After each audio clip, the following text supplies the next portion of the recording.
Allah Azza wa Jalla mengatakan, am hasibtum an tadkhulul jannah. Apakah kalian mengira kalian bisa masuk surga? Ayat ini turun kepada generasi terbaik umat ini, umat Islam, yang mereka sudah berjuang selama 13 tahun di kota Mekah. Kemudian mereka hijrah menuju ke kota Madinah.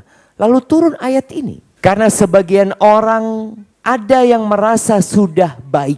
Kalian mengira kalian bisa masuk surga. Padahal kalian belum pernah ditimpa seperti apa yang menimpa orang-orang sebelum kalian. Ditimpa penyakit, ditimpa bala, petaka, kelaparan, diguncangkan keimanan mereka dengan berbagai macam fitnah. Sampai Rasul dan orang-orang yang beriman dari dahsyatnya cobaan yang Allah berikan kepada mereka, mereka mengatakan, mata nasrullah, kapan pertolongan Allah turun? Gitu. Dari dahsyatnya cobaan yang Allah berikan kepada mereka. Lalu Allah mengatakan, ala inna nasrullahi qarib. Sesungguhnya pertolongan Allah itu dekat, jamaah. Bismillahirrahmanirrahim.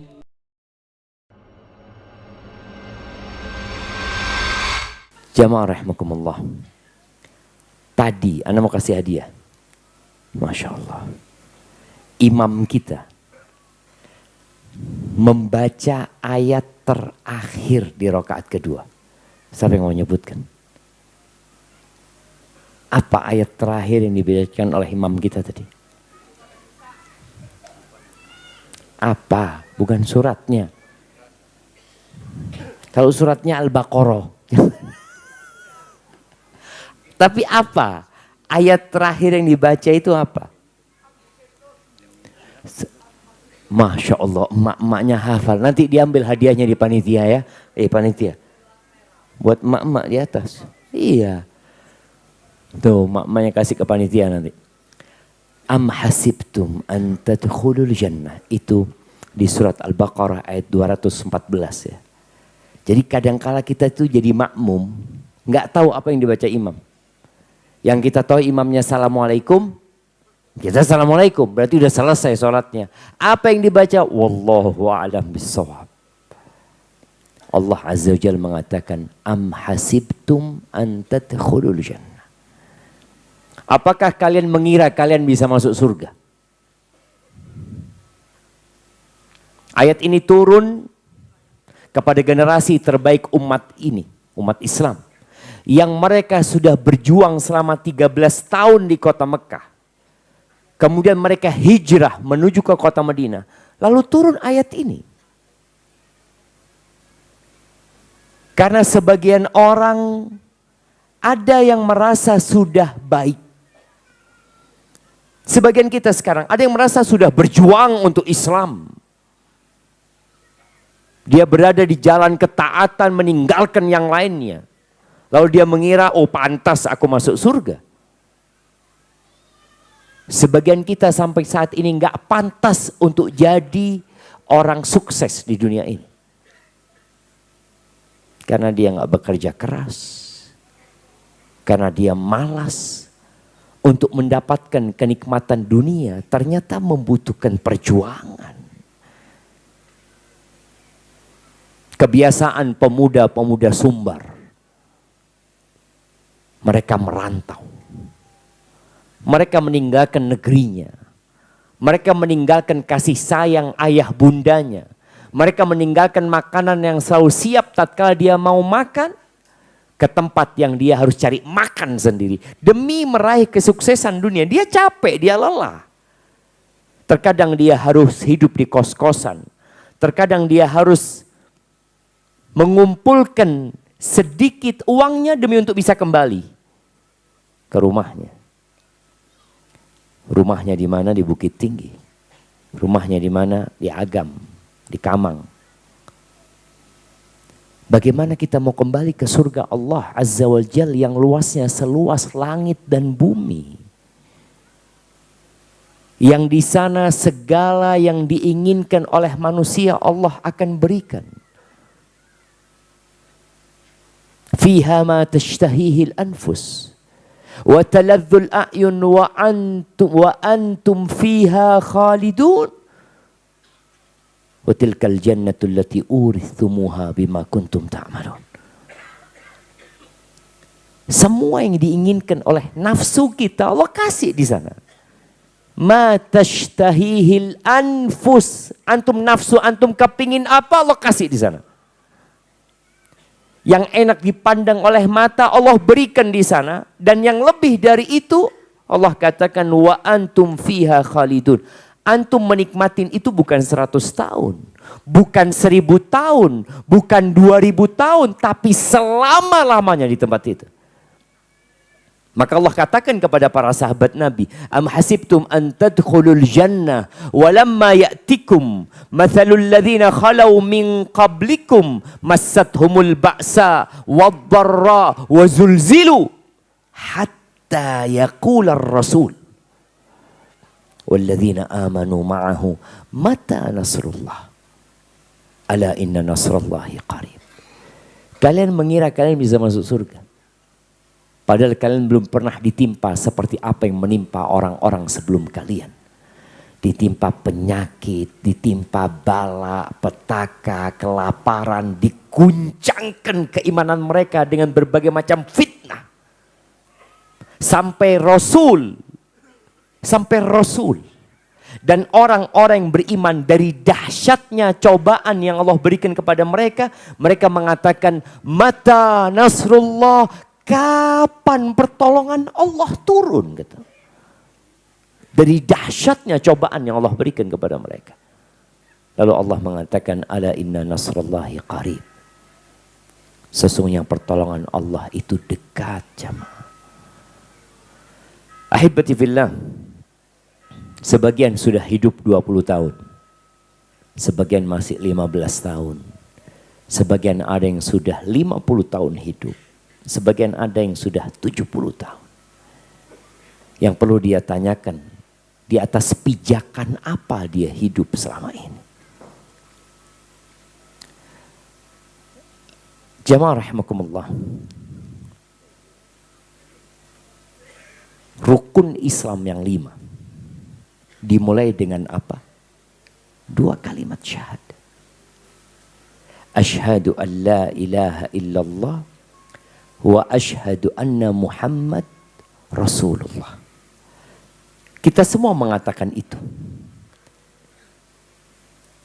2 kalimat ini adalah jalan keselamatan. Bukan hanya kemuliaan dan kehormatan. Seringkali kita melihat di proyek-proyek besar, di pabrik-pabrik besar itu tulisan utamakan keselamatan. Dan ini yang harus menjadi target kita utama. Selamat. Ada istilah di Jawa itu, kalau naik kendaraan itu pelan-pelan. Alon-alon asal kelakon. Yang penting dijalani.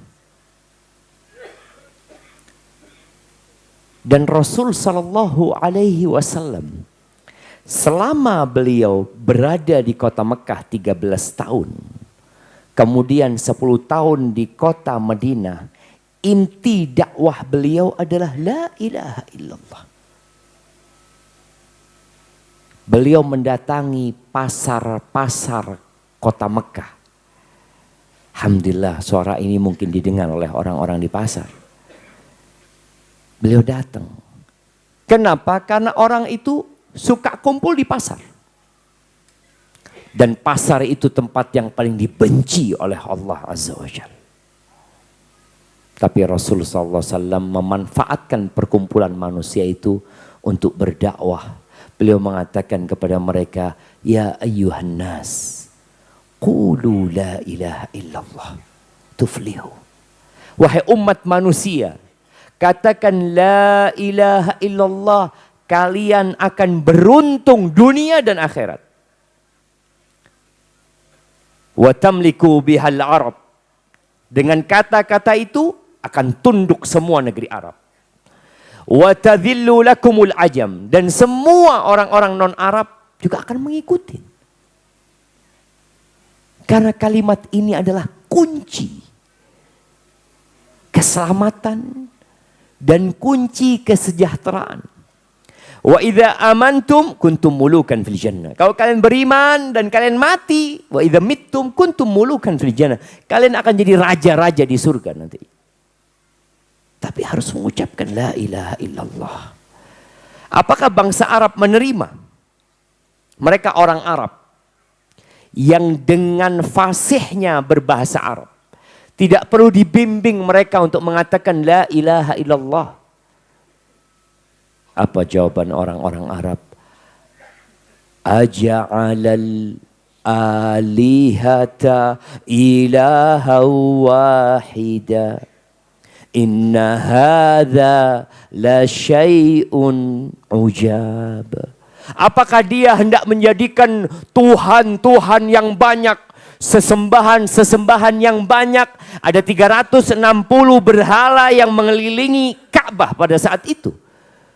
Belum lagi ada yang dipertuhankan dari pepohonan. Maka orang Arab ini mengatakan, kok bisa-bisanya dia menjadikan sesembahan-sesembahan yang banyak itu hanya satu. Hanya Allah jadinya. Ini sesuatu yang menakjubkan. Allahu Akbar. Mereka menolak. Bahkan mereka mengatakan bahwa Rasul sallallahu alaihi wasallam majnun. Ya ayyuhalladzi nuzzila alaihi dzikr innaka lamajnun. Wahai yang diturunkan kepadanya az-zikr, yakni Al-Quran, engkau itu gila. Kok bisa engkau menjadikan Tuhan yang banyak satu Tuhan? Subhanallah ya batifillah. Bangsa Arab mayoritas Allah mengatakan wala in sa'altahum man khalaqahum la yaqulunna Allah. Kalau engkau tanyakan kepada mereka siapa yang menciptakan mereka, apakah berhala-berhala itu ikut menciptakan mereka? Apakah Tuhan-Tuhan yang mereka sembah itu menciptakan mereka? Mereka tidak akan menjawab iya. Mereka mengatakan Allah yang menciptakan kita. Wala in sa'altahum man khalaqas samawati wal ard. Kalau tanyakan kepada mereka, siapa yang menciptakan langit dan bumi? Apa jawab mereka? La yaqulunna khalaqahunnal azizul alim. Yang menciptakan langit dan bumi adalah Al-Aziz Al-Alim. Lalu kenapa mereka masih menyembah berhala-berhala itu? Kalau mereka memiliki keyakinan bahwa sang pencipta adalah Allah Azza wa Jalla, mereka mengatakan mana na'buduhum illa liuqarribuna ilallahi zulfa. Kami tidak menyembah mereka karena mereka pencipta, bukan. Tapi karena hanya perantara yang mendekatkan kami kepada Allah. Haula'i syufa'auna indallah. Mereka adalah yang akan memberikan syafaat kepada kami di sisi Allah Azza wa Jalla. Ahibati fillah. Tapi ternyata keyakinan mereka bahwa Allah sang pencipta, namun mereka tidak mentauhidkan Allah Azza wa Jalla, nggak ada gunanya. Nama bapaknya Nabi siapa? Abdullah. Abdullah. Itu menunjukkan mereka kenal sama Allah Azza wa Jalla. Tapi masalahnya mereka tidak mengesahkan Allah Azza wa Jalla. Jadi kalau bicara tauhid, tauhid itu mengesahkan Allah dalam penciptaannya. Bahwa semua itu ciptaan Allah Azza wa Jalla. Yang menghidupkan, yang mematikan, yang memberikan rizki. Itu Allah. Yang menerbitkan mentari dari timur dan menenggelamkan di barat, itu Allah Azza wa Jal. Yang menciptakan batu bara, yang menciptakan emas, yang menciptakan segala kekayaan yang dieksploitasi oleh manusia saat itu Allah Azza wa Jal. Tidak ada satupun yang turut dalam penciptaan itu. Dan kita mengesahkan Allah dalam amal ibadah kita. Kalau engkau tahu Allah yang menciptakan, ya berikan ibadahmu hanya kepada Allah Azza wa Jalla. Berdoa minta sama Allah. Memohon. Engkau butuh apa? Butuh rezeki. Ya minta sama Allah Azza wa Jalla. Oh engkau ingin punya anak, minta sama Allah Azza wa Jalla. Oh ingin punya pasangan, minta sama Allah Jalla Jalaluh. Ingin sukses dalam kehidupan dunia dan akhirat Allah. Maka esahkan Allah dalam peribadatanmu. Inna salati wa nusuki wa mahyaya wa mamati lillahi rabbil alamin. Itu tauhid. Sesungguhnya solatku, sesungguhnya sesembelihanku. Kita masih mendapati ada orang-orang yang menyembelih untuk tempat-tempat keramat. Masya Allah. Hanya kepadamu kami beribadah dan hanya kepadamu kami meminta pertolongan. Itu tauhid. Kemudian akhir surat di dalam Al-Quran. Qul a'udzu birabbin nas, malikin nas, ilahin nas. Awalnya tauhid, ujungnya tauhid. Katakan, aku berlindung dengan siapa? Kepada siapa kita berlindung? Qul a'udzu birabbin nas. Tuhannya manusia, yang menciptakan manusia. Malikin nas, penguasa manusia. Ilahin nas, sesembahan yang benar. Yang disembah oleh manusia. Allah Azza wa Jalla. Maka ahibati fillah, ada banyak hadis yang berbincang tentang keutamaan tauhid ini. Rasulullah sallallahu alaihi wasallam mengatakan, man syahida an la ilaha illallah.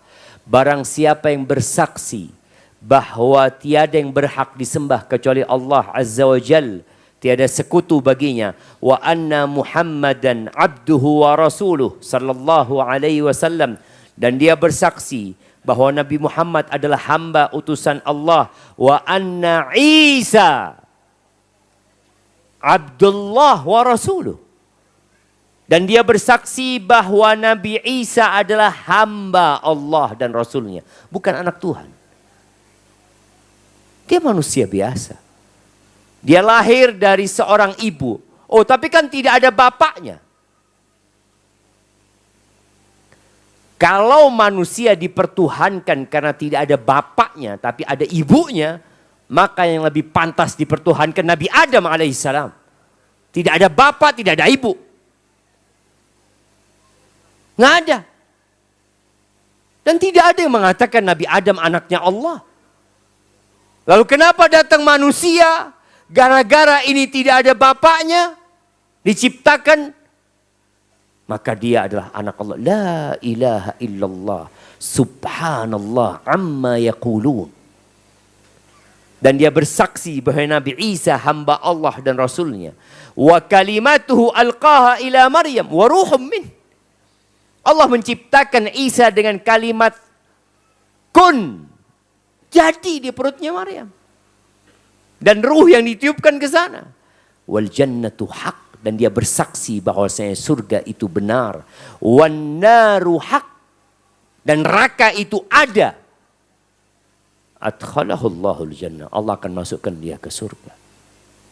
Tatkala Nabi Muhammad SAW mengutus Mu'ad bin Jabal sebagai pendakwah ke Yaman.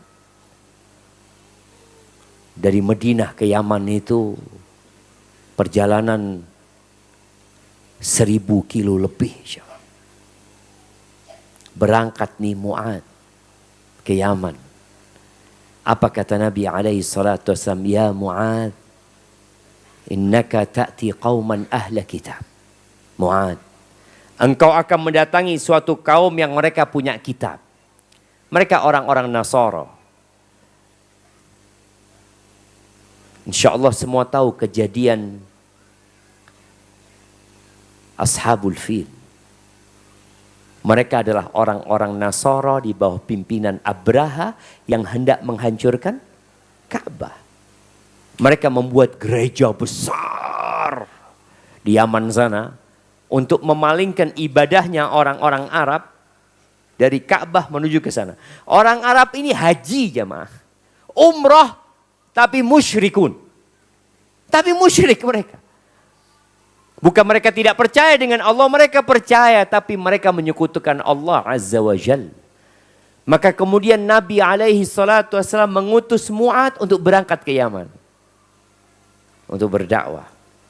Apa kata Nabi SAW? Falyakun awal ma tad'uhum ilai ila an yuwahidullah.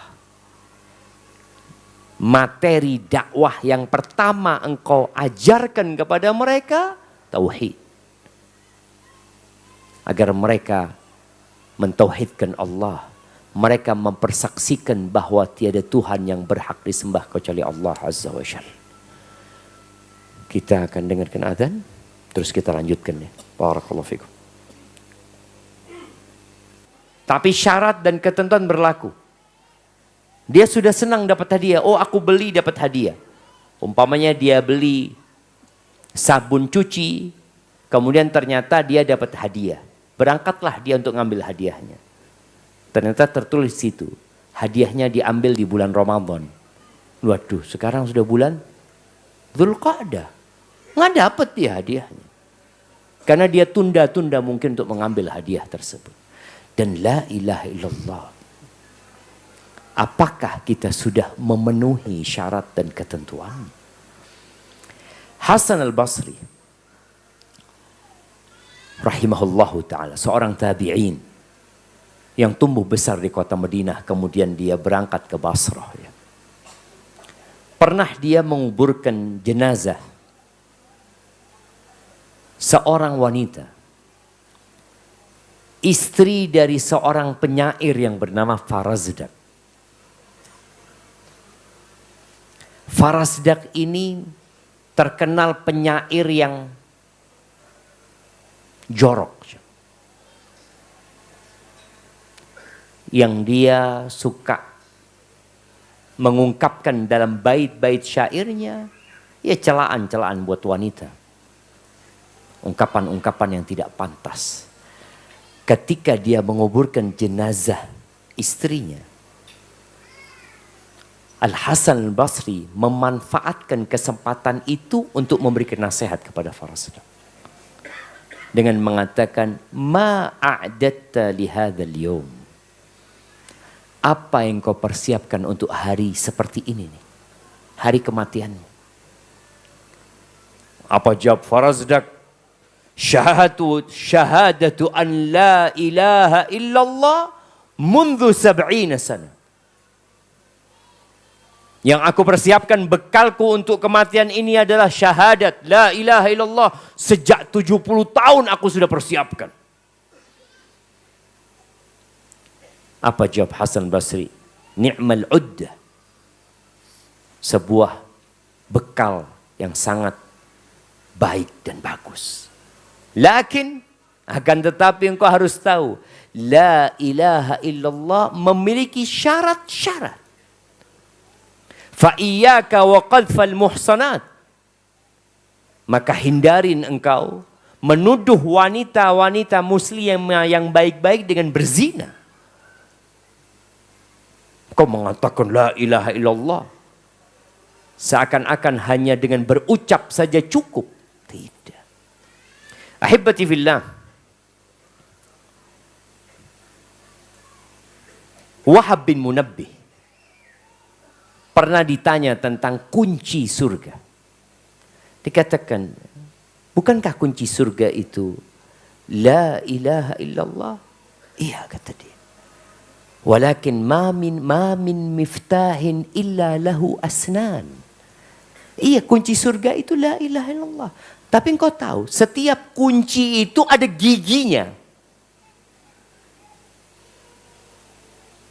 Fa in ataita bimiftahin lahu asnan futihalaka. Kalau engkau datang membawa kunci yang ada giginya, maka dibukakan buat engkau. Tapi engkau datang bawa kunci tapi nggak ada giginya, ya nggak akan dibukakan surga buat engkau. Dia mengisyaratkan kepada syarat-syarat dan ketentuan la ilaha illallah. Antum punya kunci rumah, saya punya kunci rumah. Tapi ternyata setelah antum datang loh, nggak ada giginya ternyata. Bisa buat buka rumah? Nggak bisa. Apalagi untuk membuka pintu surga Allah Azza wa Jalla. Apa syarat dari la ilaha illallah? Ada 7. Ana akan sebutkan ringkas aja. Paling tidak pulang dari kajian ini, antum sudah mengetahui syarat dan ketentuan. Syarat yang pertama adalah ilmu. Maksudnya memahami makna la ilaha illallah. Apa yang ditetapkan dan apa yang dinafikan. Karena la ilaha illallah ini memiliki 2 illallah, kecuali Allah. Yang dipertuhankan di muka bumi banyak. Kita melihat. Ada yang menyembah mentari. Ada yang mempertuhankan rembulan, planet-planet. Ada pula yang mempertuhankan binatang. Ada yang batu. Ada yang lautan. Ada yang gunung. Maka tatkala kita mengatakan la ilaha illallah, kita harus mengetahui bahwa ucapan ini berarti aku menafikan semua sesembahan yang ada kecuali Allah. Oleh karena itu, kenapa orang-orang musyrikin Quraisy mereka nggak mau mengatakan la ilaha illallah? Karena mereka tahu dengan makna la ilaha illallah. Dan kewajiban seorang kalau mau masuk Islam mengatakan la ilaha illallah. Tapi dia harus tahu apa maksud dari kata-kata tersebut. Allah Azza wa Jalla mengatakan illa man syahida bil haqqi wa hum ya'lamun. Orang itu kesaksian akan diterima kalau dia ngerti. Masya Allah. Tapi kalau dia nggak ngerti, kesaksiannya ditolak. Siapa yang pernah jadi saksi di pengadilan? Nah, jadi saksi di pengadilan. Ada yang pernah jadi saksi pengadilan? Saksi perceraian. Taib. Apa yang ditanyakan kepada antum? Iya kan? Tanya. Kenal sama fulana? Oh kenal. Sejak kapan kenalnya? Akan muncul pertanyaan untuk memastikan antum kenal enggak? Antum punya ilmu enggak tentang fulan ini? Tahu apa masalahnya? Iya, tahu. Ana kasih hadiah buat antum, Masya Allah. Barakallahu fikum. Jadi kalau antum menjadi saksi datang ke pengadilan, iya saya jadi saksi. Kenal? Enggak. Loh, jadi saksi antum? Iya, karena diminta saya. Akan ditanya dengan detail. Ana pernah datang ke pengadilan untuk merubah nama putri Ana. Karena tidak sama antara ijazah dia dengan yang di akte. Ana harus datangkan saksi. Saksinya ditanya, kenal dari mana, sejak kapan kenal, namanya siapa, nama yang benar siapa. Sampai saksinya bingung. Aduh Ustaz, Ana pikir cuma untuk tanda tangan Ustaz. Loh enggak. Maka syahadat kita akan dipertanyakan.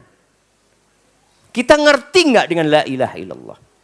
Yang kedua, yakin syaratnya.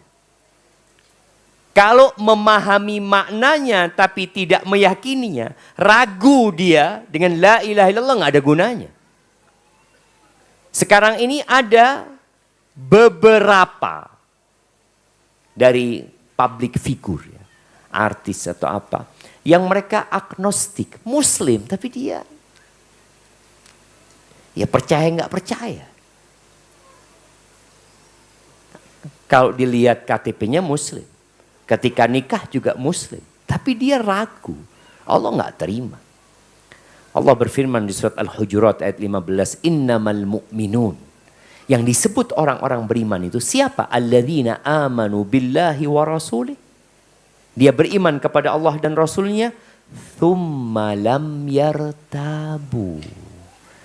Lalu mereka tidak ragu. Yakin. Bilal bin Rabah disiksa oleh Umayyah bin Khalaf. Diletakkan batu besar di perut dia, diarak keliling kota Mekah, ditanam di pasir panas kota Mekah. Dia tetap mengatakan la ilaha illallah. Dia mengatakan ahad, Allah itu esa. Kenapa? Karena Bilal yakin. Masyitah binti Fir'aun. Masyitah yang menyisir putrinya Fir'aun. Anaknya dimasak satu persatu. Dia tidak mundur. Karena dia yakin dengan la ilaha illallah yang dia ucapkan. Pada saat itu syahadatnya la ilaha illallah Musa Rasulullah. Dia yakin. Apakah kita sudah yakin?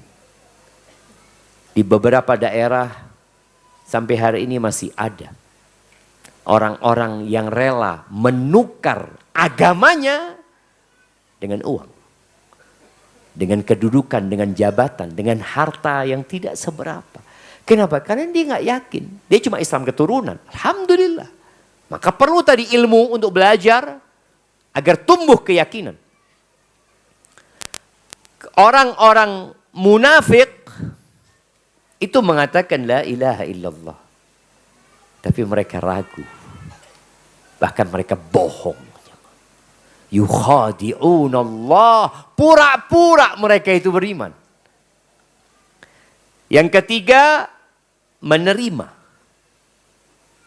Ketika engkau mengatakan la ilaha illallah, harus menerima dengan konsekuensi dari kesaksian itu. Engkau mengatakan la ilaha illallah berarti engkau tidak boleh beribadah kecuali kepada Allah.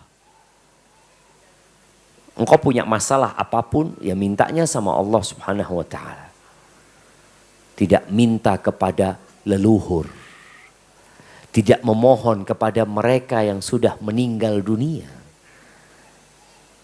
Karena kita tahu ada di beberapa daerah yang mengagungkan leluhur-leluhur mereka. Mereka berdoa di sana. Mereka memberikan sesajen di sana. Mereka menyembelih di sana. Padahal dia mengatakan la ilaha illallah. Kita harus menerima konsekuensinya. Kalau engkau nggak menerima ya nggak ada gunanya. Kemudian yang keempat, tunduk kepada Allah dengan ikhlas. Bukan kemudian kita menyimpang, membangkang dari ketentuan la ilaha illallah yang kita ucapkan. Yang kelima, jujur dari hatinya. Kalau tadi yang kedua yakin, nggak boleh ragu. Yang ini jujur, nggak pura-pura. Di masjid ini, adakah yang pura-pura ikut kajian? Ada nggak jamaah? Di masa Nabi Muhammad SAW ada. Di Masjid Nabawi itu banyak yang pura-pura. Datang, dengarkan kajian Nabi Muhammad SAW. Datang kepada Rasul SAW mengatakan, Asyhadu an la ilaha illallah wa annaka Rasulullah. Dia mengatakan itu di depan Nabi Muhammad SAW. Apa kata Allah? Idza ja'akal munafiquna qalu nashhadu innaka la Rasulullah. Orang munafik datang berbaiat kepada Nabi SAW mengatakan, kami bersaksi engkau benar-benar utusan Allah. Wallahu ya'lam innaka la rasuluh. Allah tahu engkau utusannya. Wallahu yashhadu innal munafiqina lakadzibun. Allah bersaksi bahwa orang-orang munafik bohong dengan ucapan mereka. Mereka datang di depan Nabi SAW. Orang munafik bangun masjid nggak? Bangun. Di masa Nabi Muhammad SAW, mereka bangun masjid, jamaah. Dibakar sama Nabi SAW masjidnya. Ikut jihad, ikut. Tapi hanya datang untuk menjadi ulat yang merusak barisan kaum muslimin. Ada. Di masjid kita kira-kira ada enggak? Oh, insya Allah enggak ada, Ustaz. Hasan Basri mengatakan, ma aminahu illa munafik. Orang yang merasa aman, oh enggak mungkin saya munafik, orang munafik biasanya. Wa ma khafahu illa mu'min. Tapi kalau takut dia tertimpa penyakit munafik, insya Allah dia beriman. Umar bin Khattab radhiyallahu taala anhu, setelah meninggalnya Nabi Muhammad SAW, dia datang kepada seorang sahabat yang menyimpan nama-nama orang munafik. Dikasih rahasia sama Nabi SAW, fulan munafik, fulan munafik. Ada namanya, list itu dia yang pegang. Siapa nama sahabat itu? Masya Allah.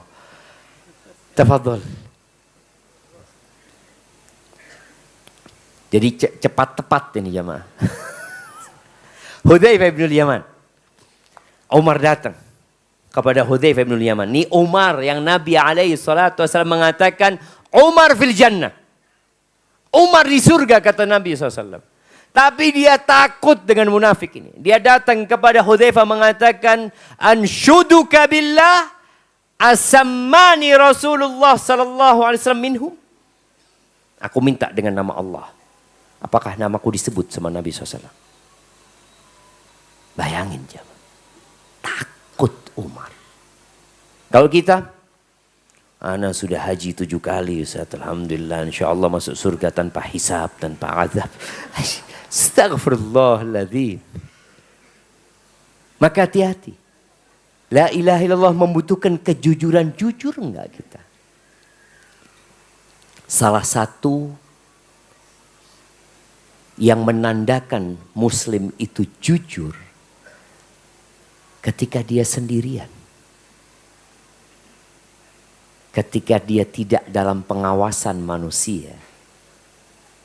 Orang-orang munafik tuh kalau di masjid, oh mungkin soft pertama dia. Pulang dari masjid, Assalamualaikum. Assalamualaikum, Masya Allah. Tapi ketika kumpul sama orang-orang kafir, apa kata mereka? Kita cuma main-main saja sama mereka. Iya jemaah.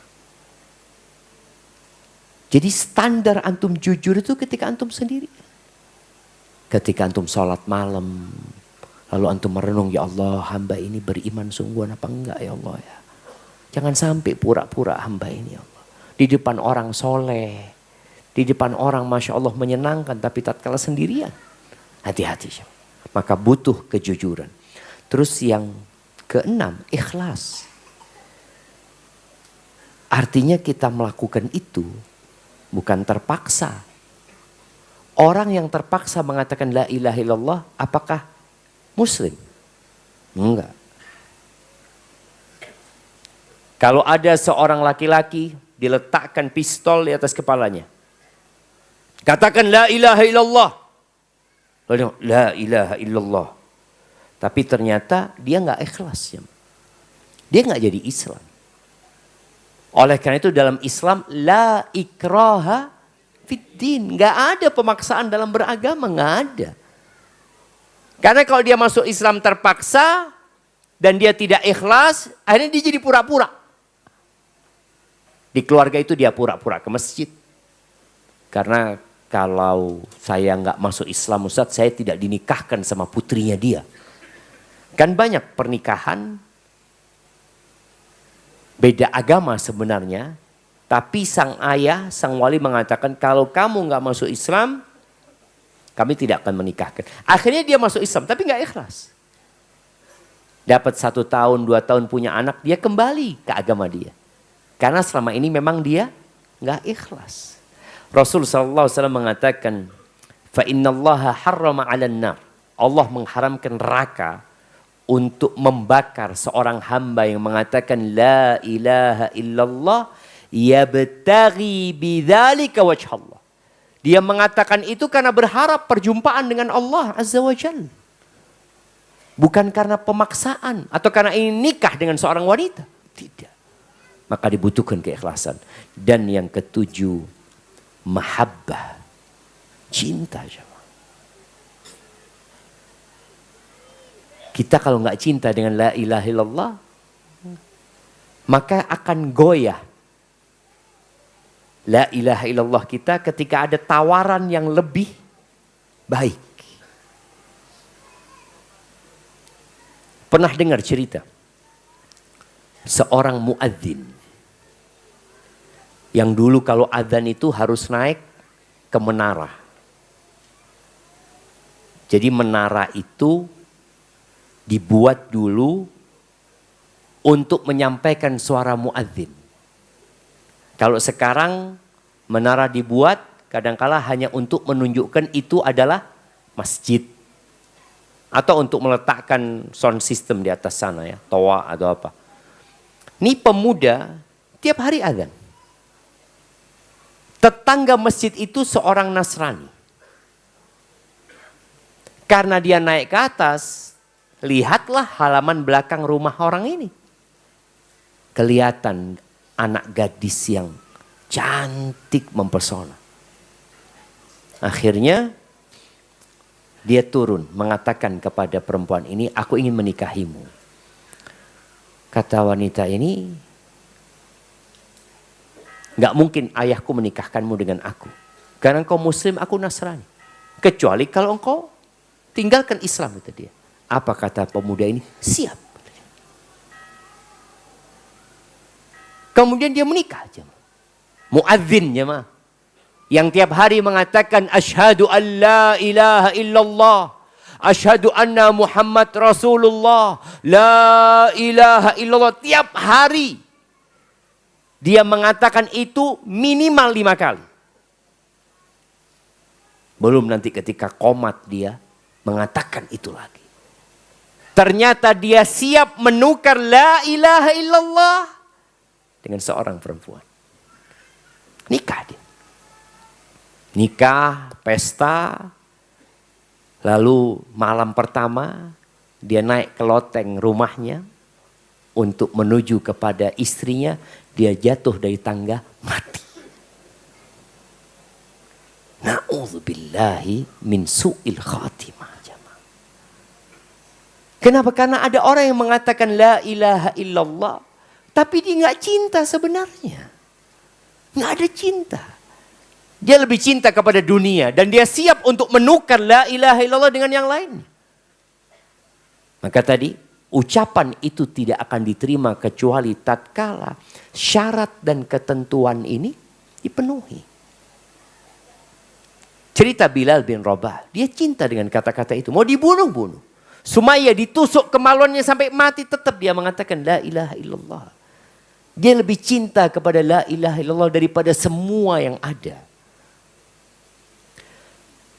Itu syarat la ilaha illallah. Adapun konsekuensinya dari la ilaha illallah, ya kita meninggalkan semua peribadatan kecuali kepada Allah Subhanahu wa taala. Dan kita harus meyakini bahwa semua sesembahan itu salah, tidak benar. Yang benar cuma Islam ini, iya. Karena muncul aliran liberal yang mengatakan, enggak, engkau jangan mengatakan Islam itu agama yang benar, agama yang paling benar. Yang lainnya juga benar, tapi yang paling benar Islam, tidak. Yang benar hanya Islam. Yang benar hanya la ilaha illallah. Semua sesembahan itu batil dan salah. Dan itu harus kita yakini. Inna dina indallah Islam. Ya jangan terlalu ekstrim lah. Toleransi dikit. Oke, toleransi. Qul ya ayyuhal kafirun. La a'budu ma ta'budun. Wala antum abiduna ma a'bud. Wala ana abidum ma abadtum. Wala antum abiduna ma a'bud. Lakum dinukum waliyadin. Toleransi kita. Agamamu, agamamu, agamaku, agamaku. Dalam urusan sosial, sesama warga negara, kita saling menghormatin, saling menghargai. Tapi tetap. Qul ya ayyuhal kafirun. Tetap la ilaha illallah. Tetap seorang muslim mengatakan innal ladzina kafaru min ahlil kitabi wal musyrikina fi nari jahannam. Kita mengatakan sesungguhnya orang-orang kafir dari kalangan ahlul kitab, dari kalangan Yahudi dan Nasrani, dan dari kalangan orang-orang musyrikin fi nari jahannam. Apabila mereka mati di atas kekufuran itu, mereka akan berada di neraka jahannam. Khalidina fiha. Mereka kekal di sana. Ulaika hum syarrul bariyah. Mereka adalah makhluk yang paling jahat. Gimana Ustaz? Mereka baik loh Ustaz. Mereka suka membantu orang lain. Nah, kita melihat ada orang-orang kafir yang baik hati. Yang suka membantu orang lain di dunia ini. Mereka akan dapatkan pahala di dunia ini. Atas kebaikan mereka. Tapi di akhirat nggak ada. Sejatinya kalau kita ingin tahu kejahatan yang paling dahsyat, Luqman Al-Hakim pernah memberikan wasiat kepada anaknya mengatakan, ya bunayya la tusyrik billah, inna syirka la zulmun azim. Wahai ananda, jangan pernah engkau menyekutukan Allah Azza wa Jal. Sesungguhnya syirik itu adalah kezaliman yang besar. Membunuh, melakukan kezaliman. Tapi dia melakukan kesyirikan lebih besar daripada pembunuhan. Wal fitnatu asyaddu minal qatl. Apa artinya fitnah? Anda kasih hadiah.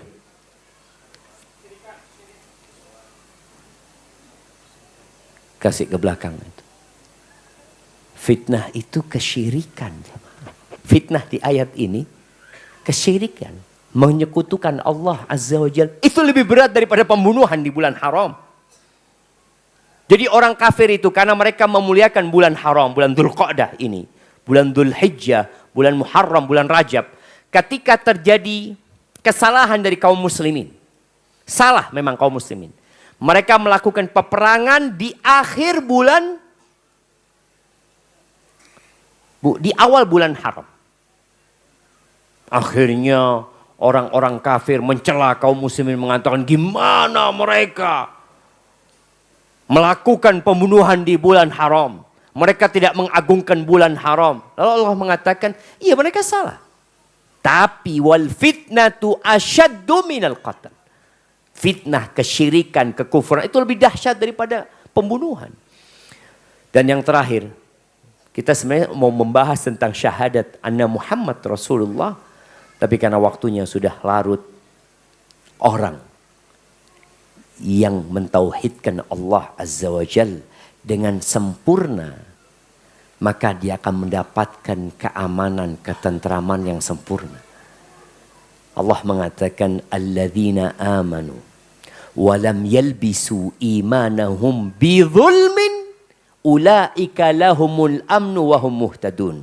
Orang-orang yang beriman, yang mengatakan la ilaha illallah Muhammad Rasulullah, kemudian dia tidak menyampuri keimanan mereka dengan kezaliman. Kezaliman ini yang paling nyata adalah kesyirikan. Tapi dosa-dosa itu juga kezaliman.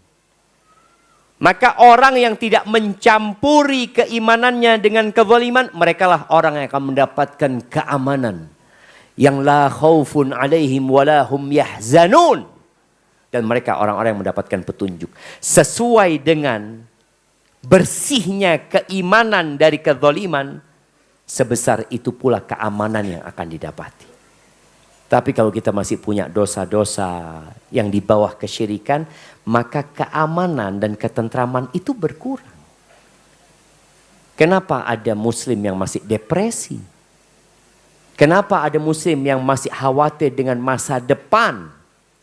Nanti gimana? Nanti gimana? berarti di keimanannya masih ada kezaliman dia.